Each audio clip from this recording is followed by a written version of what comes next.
आप जयराम महतो को अगले चुनाव में कैसे हराएंगे उसकी तैयारी कर सकते हैं, लेकिन जो काम हो रहा है योजनाओं का, विकास का, वो जनता का काम है। उस शिलान्यास के बोर्ड को आप तोड़ रहे हैं, तो आप केवल मेरे नाम को नहीं तोड़ रहे हैं या मेरे नाम के बोर्ड को नहीं तोड़ रहे हैं, आप जनता ने जो जनादेश दिया है उसे तोड़ रहे हैं। कौन मामा?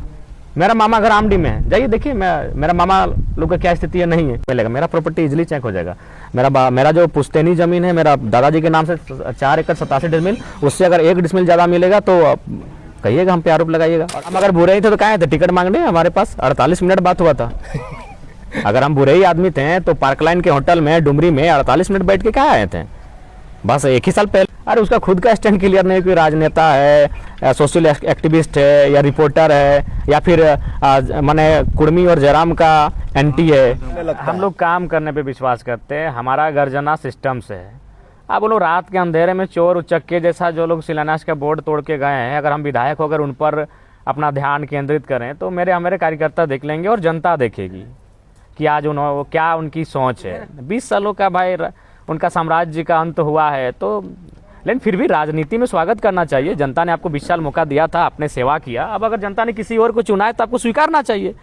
वो मेरा काम नहीं था, वो जयराम महतो का काम नहीं था। आप जयराम महतो को अगले चुनाव में कैसे हराएंगे उसकी तैयारी कर सकते हैं, लेकिन जो काम हो रहा है योजनाओं का, विकास का, वो जनता का काम है। उस शिलान्यास के बोर्ड को आप तोड़ रहे हैं, तो आप केवल मेरे नाम को नहीं तोड़ रहे हैं या मेरे नाम के बोर्ड को नहीं तोड़ रहे हैं, आप जनता ने जो जनादेश दिया है उसे तोड़ रहे हैं, जनता के योजनाओं के, जनता के विकास के कार्यों को तोड़ रहे हैं। तो ये दुर्भाग्य का विषय है।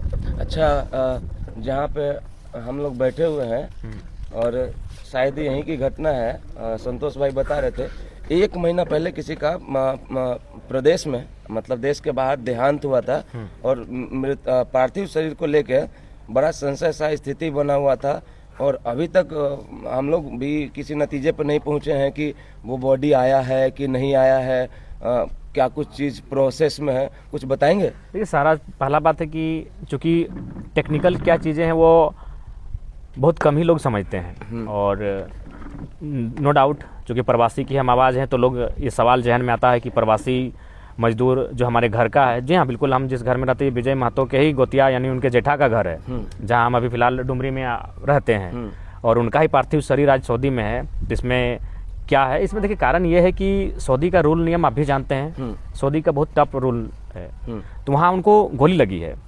अगर सिर्फ बॉडी लेने की बात है तो बॉडी हम लोग कल ही ले आएंगे बॉडी।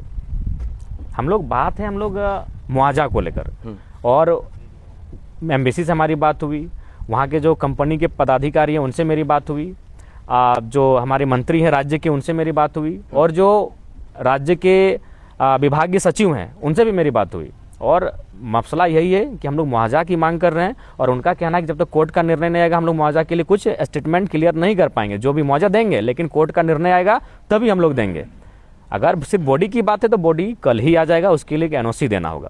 तो इसीलिए तकनीकी चीज़ें जनता नहीं जान रही, इसीलिए विपक्ष वाले नो डाउट कहीं सोशल मीडिया में या यहाँ वहाँ गुमराह कर रहे होंगे, लेकिन सच्चाई यही है। अगर केवल पार्थिव शरीर की बात है तो पार्थिव शरीर विजय कुमार महतो का कल ही प्रक्रिया हो जाएगा और जो जितना समय लगे आने में वो आ जाएगा। लेकिन यहाँ पेंच फंस रहा है मुआवजा में, और मुआवजा को लेकर तमाम जो विभाग हैं, चाहे वो एम्बेसी हो या फिर कंपनी के पदाधिकारी हों या राज्य के जो प्रवासी विभाग को देखने वाले अधिकारी हों, पदाधिकारी हों, उनका एक ही चीज़ कहना है, एक स्वर में कहना है कि जब तक कोर्ट का निर्णय नहीं आएगा तब तक हम लोग मुआवजा को लेकर एश्योर नहीं कर सकते हैं कि हम कितना मुआवजा देंगे और क्या देंगे।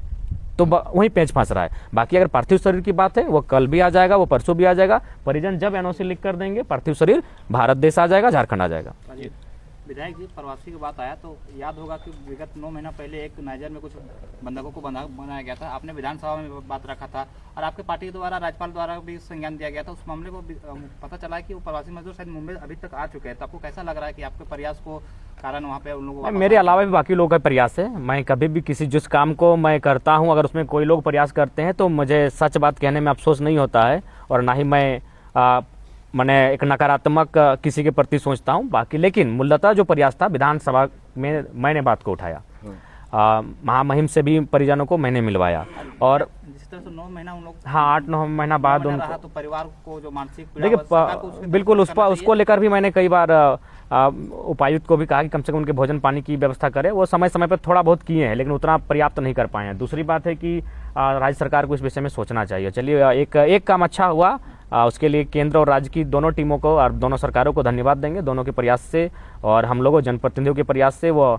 पांचों मजदूर वापस आ रहे हैं। ये मैंने खुशी की बात है। लेकिन विजय बाबू का पार्थिव शरीर ना आना ये भी एक दुख का बात है। उसके लिए अभी फिलहाल विधायक नहीं, कुछ कानूनी दांव पेच है जो दोषी हैं और दोषी नहीं है कह सकते, उनका भी अपना सब अपने अपनी जगह पर अपने सोचने का नज़रिया ठीक होगा। तो हमारा जो सोचने का नज़रिया है परिजन के माध्यम से कि भाई मुआवजा मिलना चाहिए। तो मुआवजा नहीं मिलने के कारण हम लोग मतलब काफ़ी जिद पे अड़े हैं कि मुआवजा दीजिए और पार्थिव शरीर को वहाँ से भेजिए। तो यही समस्या है और यही तकनीकी समस्या है, इसको समझना होगा। चलिए एक थोड़ा सा इसमें ऐड कर देता हूँ क्योंकि वो भी तूल पकड़ा हुआ है।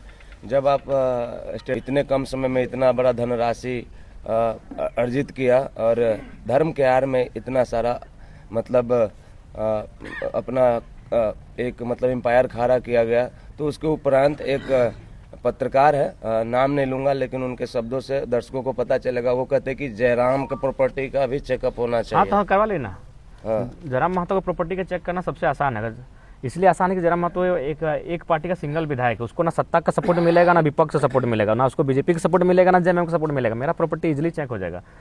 मेरा जो पुश्तैनी जमीन है मेरा दादाजी के नाम से 4 एकड़ 87 डिसमिल, उससे अगर 1 डिसमिल ज़्यादा मिलेगा तो कहिएगा, हम पे आरोप लगाइएगा। और अगर 1 डिसमिल कहीं लेंगे भी तो हम बता देंगे कि हमने यहाँ लिया है। नाम ले लेते हैं, तीरथ जी है, ठीक है यार, वो कम फेमस हम नहीं है। सुनिए कहा है, उस सब पे हम बात करेंगे। नहीं हम ही ले लेते हैं, हमको थोड़ा सा लग रहा था कि रोस्ट नहीं करें। हम ये बोल रहे हैं कि उन लोग पहले अपना स्टैंड क्लियर करें। रेस्टोरेंट चेक करें, हजारीबाग के जयराम महतो जी का मामा का रेस्टोरेंट में कौन मामा जी? पैसा लगता है, वो बोले हैं मतलब ऐसा। जाके चेक कर ले कौन मामा।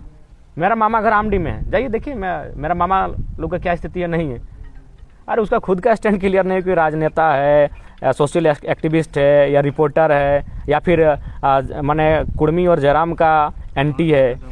जानते हैं क्या बोले हैं कि जब जब जयराम महतो का प्रसिद्धि गिरता है तो उनका उदंडता बढ़ जाता है। ठीक है, आपके लिए वो कितने माने साधु हैं, कितने संत हैं, पूरा दुनिया जानती है, कितने उनका क्या संकीर्ण मानसिकता है, कितनी निम्न और तुच्छ सोच है, वो सभी जानते हैं। इसलिए मैं जरूरी आए तो फिर हम अगर बुरे ही थे तो क्या थे टिकट मांगने, हमारे पास 48 मिनट बात हुआ था। अगर हम बुरे ही आदमी थे तो पार्क लाइन के होटल में डुमरी में 48 मिनट बैठ के क्या आए थे, बस 1 ही साल पहले आए थे, तो टिकट मांगने आना चाहिए था। वो सब आपको लेकर हमेशा एक सवाल बनी रहती थी कि डुमरी के विधायक है पर टुंडी में रहते हैं, अभी डुमरी में रहना शुरू कर दे तो जनता में क्या फीडबैक है? नहीं अभी ठीक है, बढ़िया फीडबैक है अभी। और हमको भी लगता था कि भाई जहाँ के विधायक हैं वहाँ रहना चाहिए। हमको बड़ा अच्छा लगता है कि आप मतलब देखिए सबसे इम्पोर्टेंट सवाल, चलिए